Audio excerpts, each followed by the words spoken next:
Welcome to SP with biology classes. आज हम लोगों का 10th क्लास का जो टॉपिक है आनुवंशिकता, उसके हम लोगों ने लॉन्ग आंसर कवर कर लिए थे और आज हम लोगों का जो ये टॉपिक है वो कंप्लीट हो जाएगा, चैप्टर कंप्लीट हो जाएगा और जो जो इससे क्वेश्चन बनेंगे वो सारे हम आपके साथ डिस्कस कर चुके हैं और कुछ बच्चे हैं उनको आज की क्लास में हम डिस्कस कर लेंगे और आज ये चैप्टर क्या हो जाएगा, समाप्त हो जाएगा। उसके बाद क्या करेंगे, हम लोग MCQ करेंगे और हमारा पर्यावरण जो कि बाद में चैप्टर कुछ दिए हुए हैं उसके सिर्फ मोस्ट इंपॉर्टेंट क्वेश्चन ही हम लोग डिस्कस करेंगे, क्योंकि वह परीक्षा की दृष्टि से ज़्यादा महत्वपूर्ण नहीं है, ज़्यादा परीक्षा में प्रश्न वहाँ से पूछे नहीं गए हैं। और इसके बाद हम लोग क्या करेंगे, मॉडल पेपर करेंगे। तो देखिए, एक टॉपिक है लिंग गुणसूत्र या मानव में लिंग निर्धारण। तो इससे क्वेश्चन देखिए घुमा फिरा करके बने हुए कितने बार प्रश्न ये बना हुआ है, तो देखते हैं। लिंग गुणसूत्र किसे कहते हैं, मानव में लिंग निर्धारण की प्रक्रिया को समझाइए, ये प्रश्न परीक्षा में बना है। फिर कौन सा इसी से बना प्रश्न, मानव में लिंग निर्धारण कैसे होता है, ये बना प्रश्न। फिर बना मानव में लिंग निर्धारण की प्रक्रिया का वर्णन कीजिए, गुणसूत्र किसे कहते हैं, मानव में लिंग निर्धारण की प्रक्रिया का वर्णन कीजिए। अब फिर क्वेश्चन बना, देखिए क्या बना। फिर क्वेश्चन बना है मनुष्य में लिंग निर्धारण किस प्रकार होता है, रेखा चित्र बनाइए। मानव में लिंग निर्धारण की व्याख्या कीजिए। संतति में नर एवं मादा जनकों द्वारा आनुवंशिक योगदान में बराबर की भागीदारी किस प्रकार सुनिश्चित की जाती है। फिर क्वेश्चन बना मानव में नर अथवा मादा शिशु के पैदा होने की सांख्यिकीय संभावना 50/50% होती है की व्याख्या कीजिए। फिर प्रश्न बना मनुष्य में बच्चे का लिंग निर्धारण कैसे होता है। सोचिए, इस टॉपिक पे घुमा फिरा करके इतने प्रश्न यहाँ से बने, पर सबका आंसर सिर्फ एक ही है, जो कि आप बहुत अच्छे से समझ लीजिए। और अगर आपको नहीं समझ में आता तो हमारी वीडियो 1 से 2 बार ज़रूर आप देखें, रिवीजन करें, इसको रिवाइंड करें, तो क्या होगा, आपको बहुत ही ईजिली ये आंसर समझ में आ जाएगा और याद हो जाएगा। तो आइए शुरू करते हैं इसका आंसर बहुत ही सरल शब्दों में। सबसे पहले समझते हैं गुणसूत्र क्या होते हैं। क्या समझते हैं, गुणसूत्र क्या होते हैं। गुणसूत्र जो होते हैं यह कुंडलित धागे नुमा संरचना में दिखाई देते हैं। गुणसूत्र हमेशा कैसे कुंडलित, ये धागे नुमा संरचना होती है। कुंडलित का मतलब होता है कुंडलित ऐसे से घूमी हुई कुंडलित संरचना में क्या रूप में दिखाई देते हैं। इसकी आकृति जो होती है, इसकी आकृति या इसको कहेंगे विभाजन, जो इसकी आकृति है, इसका जो विभाजन होता है वो समय एकत्रित क्या होता है, विभाजन के समय क्या होते हैं, जो गुणसूत्र होते हैं इनकी आकृति जो होती है ये विभाजन के समय एकत्रित हो जाते हैं। जैसे ये है तो विभाजन के समय क्या होंगे, ये इकट्ठे हो जाएंगे, इनके क्या ढेर हो जाएंगे, बन जाएंगे। जैसे दंडाकार बन सकता है, या फिर सर्पिलाकार ऐसे करके बन जाएगा, या फिर डंबाकार बन जाएगा, या तंतु में जो फिलामेंट होता है उसकी तरीके क्या होते हैं, ये बन जाते हैं जब इनका विभाजन होता है, जब ये टूटते हैं। क्या टूटते हैं, जब गुणसूत्र टूटते हैं। गुणसूत्र केंद्रक में पाए जाते हैं। जो गुणसूत्र होता है, जैसे कोई सेल है उसका जो सेंटर होगा, जो उसका न्यूक्लियस होगा, उसमें क्या होते हैं, हमेशा गुणसूत्र पाए जाते हैं। और पाए जाने वाला जो गुणसूत्र में जो पाए जाने वाला होता है उसको कहते हैं न्यूक्लियो प्रोटीन। क्या बोलते हैं, न्यूक्लियो प्रोटीन में हमेशा क्या होते हैं, केंद्रक के न्यूक्लियो प्रोटीन में गुणसूत्र पाए जाते हैं। अगर पूछा जाए गुणसूत्र कहाँ पाए जाते हैं, तो आप बताओगे गुणसूत्र जो हैं वो न्यूक्लियो प्रोटीन जो होता है, केंद्रक का जो न्यूक्लियो प्रोटीन होता है उसमें क्या पाए जाते हैं, गुणसूत्र पाए जाते हैं। अब पूछा जाए कि गुणसूत्र पर जीन उपस्थित होते हैं कि नहीं होते हैं, तो आप क्या बताएंगे, गुणसूत्र पर जीन उपस्थित होते हैं। भाई जीन से ही तो आनुवंशिक जो सूचनाएं होती हैं वो पीढ़ी दर पीढ़ी स्थानांतरित होती हैं। तो कहाँ से होती हैं, जीन से होती हैं। तो आनुवंशिक लक्षणों के क्या होते हैं, वाहक होते हैं। अगर पूछा जाए आनुवंशिक लक्षणों के वाहक कौन होते, तो गुणसूत्र होते हैं, जीन्स होते हैं, क्योंकि गुणसूत्र पे ही जीन्स पाए जाते हैं। तो वही क्या करते हैं, आनुवंशिक लक्षणों को पीढ़ी दर पीढ़ी वाहक का कार्य करते हैं, किसका, कैरियर का कार्य करते हैं, पहुंचाने का कार्य करते हैं। गुणसूत्र के प्रतिलिपि के कारण क्या बनती है, संतान बनती है। जो गुणसूत्र होते हैं उनका जब प्रतिलिपिकरण होता है, प्रतिलिपिकरण हो जैसे कि फोटोकॉपी नहीं कहते हैं, उसका प्रतिलिपिकरण करना, एक ऐसे बनी है शाखा तो दूसरी उसी तरह से क्या कुंडलित होती जाएगी, जैसे कि आपने DNA में देखा होगा। तो उसी के प्रतिलिपि के कारण क्या होती है, संतति बनती, संतति का निर्माण होता है, जो संतति कोशिकाओं में क्या होती है, पहुंचती है। इनके DNA में विभिन्न जैविक क्रियाएं होती हैं। जो DNA होता है उसमें क्या होती है, विभिन्न प्रकार की जैविक क्रियाएं होती हैं। जैविक क्रियाएं हुए तो विशेष कूट होते हैं। अब पूछा जाए जैविक क्रियाएं कैसे होती हैं, तो एक विशेष कूट जो होता है, स्पेशल कोट्स जो होते हैं, क्रियाएं कैसे होती हैं, जो स्पेशल जो कूट होते हैं, इनके डीएनए में क्या होते हैं, विशेष प्रकार के कोड, जो स्पेशल कोड्स जो होते हैं, वो क्या करते हैं, संदेश को निहित करते हैं। जैविक क्रियाओं, जो डीएनए में जो जैविक क्रियाएं होती हैं, वो क्या करती हैं, विशेष कोड होते हैं, उनमें स्पेशल कोड्स होते हैं, जिसमें क्या होते हैं, संदेश जो होते हैं वो निहित होते हैं। अगर पूछा जाए, प्रश्न बने मनुष्य में गुणसूत्र की संख्या कितनी होती है, तो आप क्या बताएंगे, 46। और जोड़े में पूछा जाए तो 23 होते हैं। जोड़े में पूछा जाए तो 23 होते हैं। तो नर में भी 46 होते हैं और मादा में भी क्या 46 होते हैं गुणसूत्र। अगर जोड़े में पूछा जाए गुणसूत्र कितने होते हैं, जोड़े में अगर पूछा जाए गुणसूत्र कितने होते हैं, तो जो मेल फीमेल होती है, जो नर मादा होते हैं, उसमें जोड़े में क्या गुणसूत्र 22-22 ही होते हैं। दोनों में जोड़े में क्या होते हैं, देखो होते तो 23 हैं, पर देखो 22 जो होते हैं वो समान होते हैं। जो 23वां होता है वही क्या करता है, लिंग का निर्धारण करता है। इनको बोलते हैं कायिक ऑटोसोम। जो समान होते हैं उनको बोलते हैं क्या, कायिक ऑटोसोम। अब क्या होता है, अब जो ये 23वां जोड़ा होता है, ये देखो जो मादा होती है उसमें समयुग्मजी होता है, क्योंकि इसमें एक्स एक्स ही होता है। और जो नर होता है इसमें विषम युग्मजी होता है, यानी कि एक एक्स होगा एक वाई होगा। इसको हम लोग बोलते हैं हेट्रोसोम्स या एलोसोम्स। जो विषम युग्मजी जो 23वां जोड़ा होता है उसी को हम लोग क्या बोलते हैं, हेट्रोसोम्स या एलोसोम्स।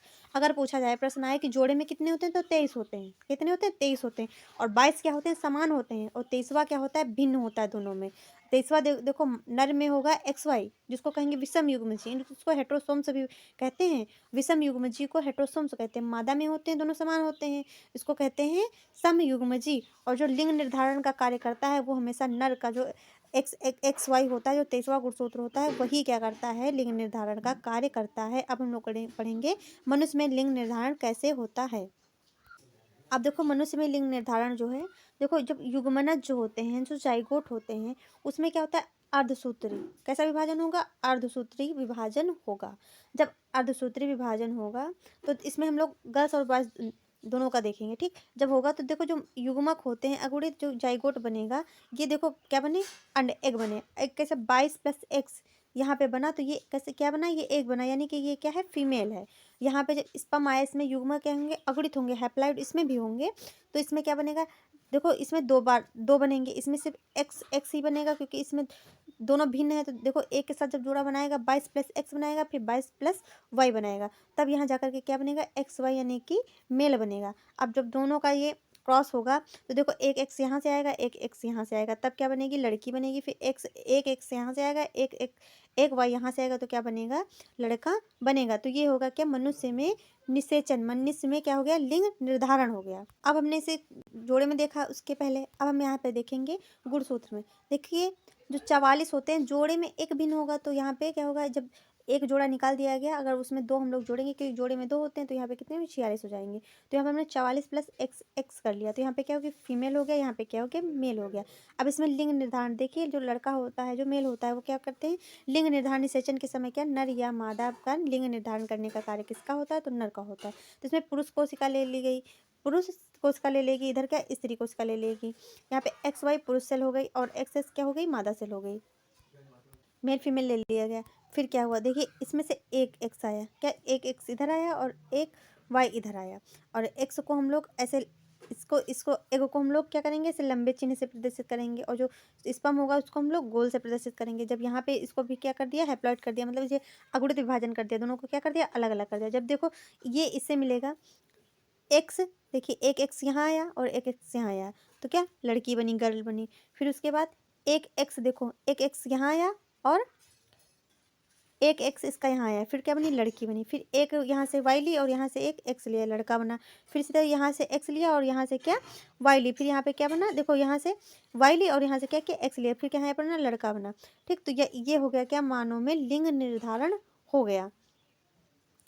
अब हम लोग समझेंगे, ये हम लोग का टॉपिक कंप्लीट हो गया। अब हम लोग समझेंगे समयुग्मजी क्या होते हैं और विषम युग्मजी क्या होते हैं। इसमें अंतर परीक्षा में पूछा जाएगा, तो उसको समझते हैं क्या होते हैं। इसको शुद्ध जाति या संकर जाति भी बोलते हैं, अगर आ जाए तो उसमें कंफ्यूज होने की जरूरत नहीं है। समयुग्मजी और शुद्ध जाति, फिर क्या समझेंगे, विषम युग्मजी, संकर जाति। अब समझते हैं, जब किसी भी लक्षण के जोड़े के दोनों जीन क्या हो, प्रभावी, या अप्रभावी अर्थात समान होते हैं। इसमें क्या होते हैं, समान जब हों तो क्या होंगे, समयुग्मजी होंगे। समान मतलब समयुग्मजी, शुद्ध जाति होगी वहाँ पे। तो जैसे शुद्ध लंबे जो होते हैं पौधे होते हैं, तो उसमें देखो कैपिटल टी से प्रदर्शित करते हैं, तथा शुद्ध पौने पौधे। यहाँ पे देखो दोनों समान है, यहाँ पे भी दोनों समान है, इसका मतलब समयुग्मजी हैं, दोनों जातियाँ कैसी हैं, शुद्ध हैं। अब विषमयुग्मजी यानी कि संकर जाति देखेंगे। तो जब किसी जोड़े के दोनों जिन्स क्या होते हैं, विपरीत लक्षण हो, कैसा हो, विपरीत लक्षण हो यानी कि असमान होते हैं, तो इसको कहेंगे विषमयुग्मजी जोड़ा। क्या कहेंगे, विषमयुग्मजी।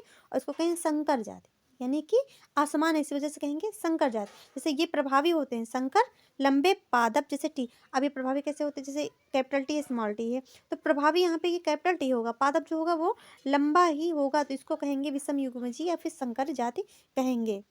अब हम लोग समझते हैं संकर क्या होता है तथा संकरण क्या होता है।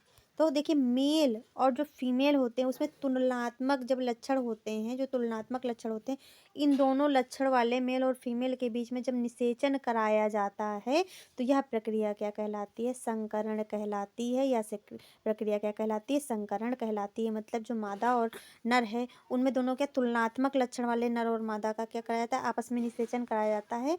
तो इस प्रक्रिया को कहते हैं संकरण। क्या कहते हैं, संकरण कहते हैं। और यह एग्जाम्पल से हम लोग इसको पादप में समझेंगे, तो आइए समझते हैं। देखो जैसे क्या किया, एक लंबा पौधा ले लिया और क्या किया, एक छोटा पौधा बौना पौधा ले लिया। दोनों क्या है, दोनों जो हैं वो तुलनात्मक लक्षण वाले हैं।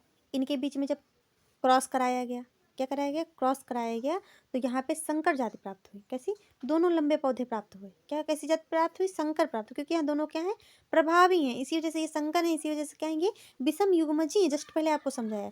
तो दोनों क्या होंगे, जो प्रभावी और अप्रभावी दोनों जीन इसमें क्या पाए जाएंगे, क्योंकि देखो स्मॉल टी अप्रभावी है, कैपिटल टी क्या है, प्रभावी है। स्मॉल टी पर क्या है, कैपिटल टी प्रभावी है। तो पौधे कैसे होंगे, यहाँ पे लंबे पौधे प्राप्त होंगे। अगला प्रश्न देखिए क्या बनता है। अगला प्रश्न बनता है DNA full form. DNA full form देखो ये बहुत ही पसंदीदा बोर्ड एग्जाम का प्रश्न है। ठीक, कभी कभी देखो ये मत, बहुत लोग के रट्टा मारेंगे, डीएनए डीएनए की फुल फॉर्म कभी कभी पूछ भी लेता है, कभी कभी पूछेगा भी नहीं, क्योंकि जो बार बार एग्जाम में आया जरूरी थोड़ी ना वो पूछा ही जाए।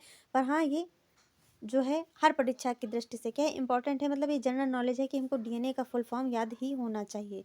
डीएनए का फुल फॉर्म क्या है, डीऑक्सी राइबो न्यूक्लिक अम्ल। ठीक, तो डीएनए जो होता है, डीएनए द्वारा क्या होता है, आरएनए का संश्लेषण किया जाता है।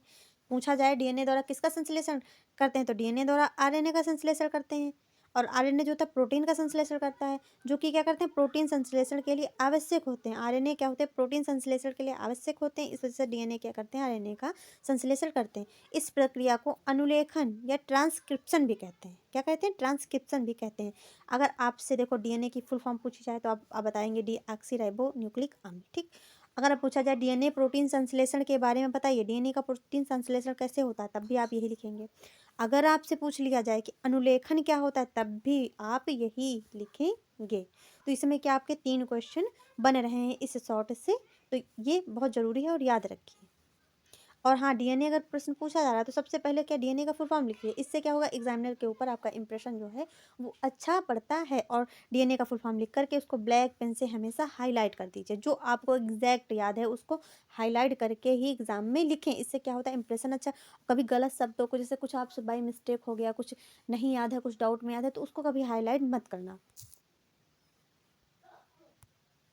अब हम लोग समझ लेते हैं। देखिए ये कुछ जो टॉपिक हैं, ये हमारे जो परीक्षा की दृष्टि से हैं, थोड़ा बहुत टॉपिक जो छूट गए थे, ये क्या है, इंपॉर्टेंट है। समजात गुणसूत्र हम लोग समझ लेते हैं। गुणसूत्र के जोड़े जिस पर एलील समान होते हैं या समान जगह पर होते हैं उसको क्या कहते हैं, समजात एलील कहते हैं या फिर समजात गुणसूत्र कहते हैं। इसको कहते हैं होमोलोगस। इसका मतलब होता है जो ये गुणसूत्र होते हैं, देखिए दोनों जो एलील हैं, जो एलील हैं देखो एक ही स्थान पे, यहाँ पे भी इसी स्थान पे है, यहाँ पे भी इसी स्थान पे है, अपोजिट डायरेक्शन में नहीं, एक ही डायरेक्शन में। इसको कहेंगे होमोलोगस, यानी कि एलील क्या है, एक स्थान पर है।